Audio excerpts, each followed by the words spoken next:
Hello and welcome to the 9 News Business Buzz, where we take up what's happening in business, how it impacts you and our economy.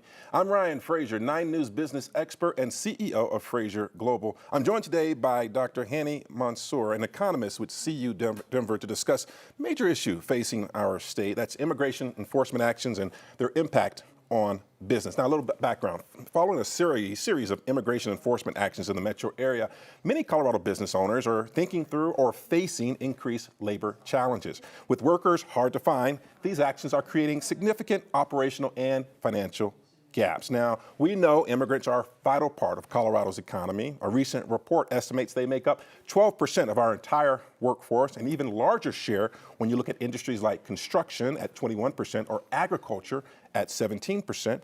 Dr. Mansour, I want to bring you in on this conversation. From your perspective as an economist, how integral is the immigrant workforce to our day-to-day operations of these industries and other key industries in Colorado? Thanks for having me, Ryan. They are indispensable and a big part of the Colorado workforce.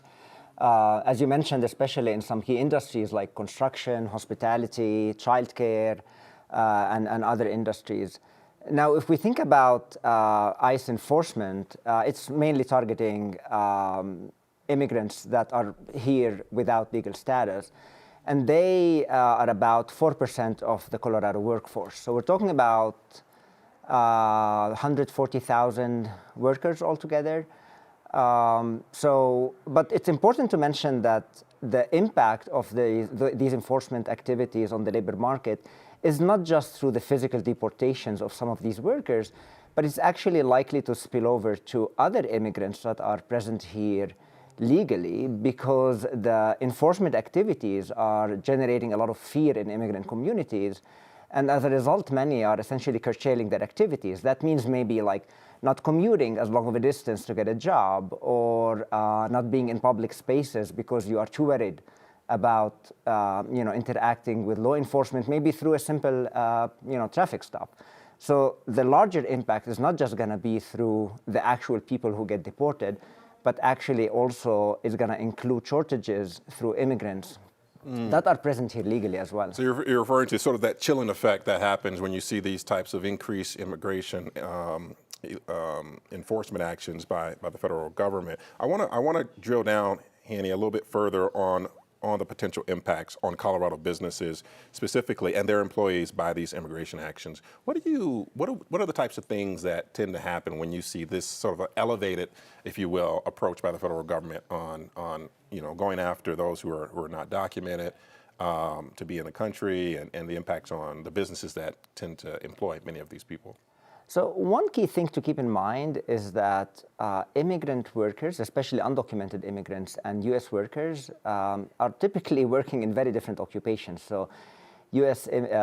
Undocumented immigrants tend to occupy lower wage, relatively undesirable jobs. So substituting them kind of quickly with U.S. workers is not going to be very easy for businesses. In a study that I've done with some of my colleagues using deportations in a different period, we really found that the impact is very negative and large on the U.S. labor market. So we found, for example, that for every one deportation, the overall number of jobs that are going to be available for U.S. workers goes down by about 0.8. So to bring this back to Colorado a little bit, if we think, let's say, that ICE is successful at deporting 20% of the undocumented immigrants present here, we're talking about eliminating around or deporting around 28,000 workers. If we then think about what that means for the labor market, that's about a loss of about additional 21,000 jobs that would have been occupied by U.S. workers. And you might wonder why. Well, how could this happen? Of course, some U.S. workers might take some immigrant jobs, likely at a higher cost. Because costs are going to be rising for businesses, that means that they might scale back their activities. So think, for example, about a construction company that doesn't have the same pool of laborers that they can hire. Well, they might not take that additional project that they would have taken otherwise.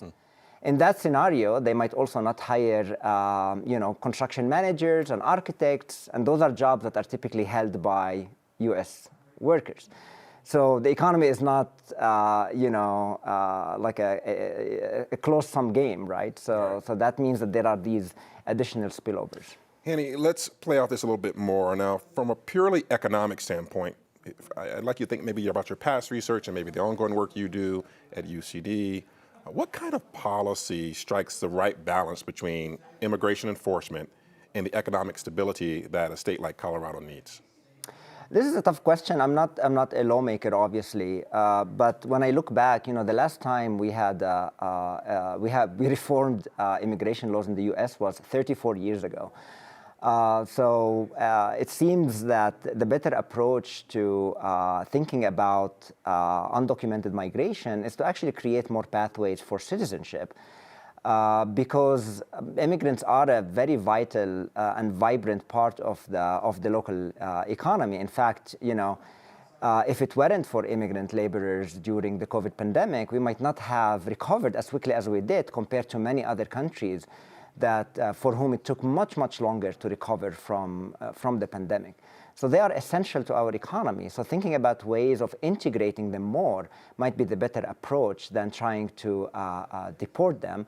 And to prevent illegal migration, we should think about policies that create pathways that people can take legally rather than try to circumvent those. Yeah, so as we start to wrap up the conversation, what would you say you're going to be looking for in terms of the economic impacts associated with these increased immigration actions by the federal government?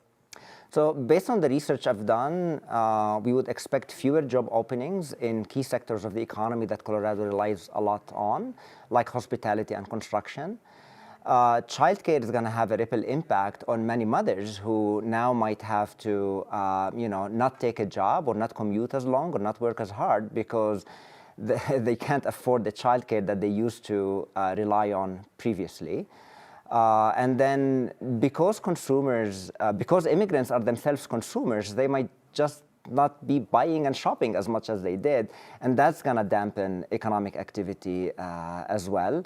And the rise in costs overall might increase prices for consumers, for example, in the housing industry, which is really key. So I would say all of these jointly would cause a pretty substantial impact on the Colorado economy. Dr. Mansour, we have to leave it there. I want to thank you for your invaluable insights. The bottom line is that immigration policy has immediate and real-world consequences for our local businesses and the health of our economy. The solution lays somewhere between finding a path forward that balances security with the practical labor needs that keep our state running. Our goal is for you to stay informed, be engaged, and get ahead of the game. So be sure to stay tuned for more business news and discussions on the Business Buzz.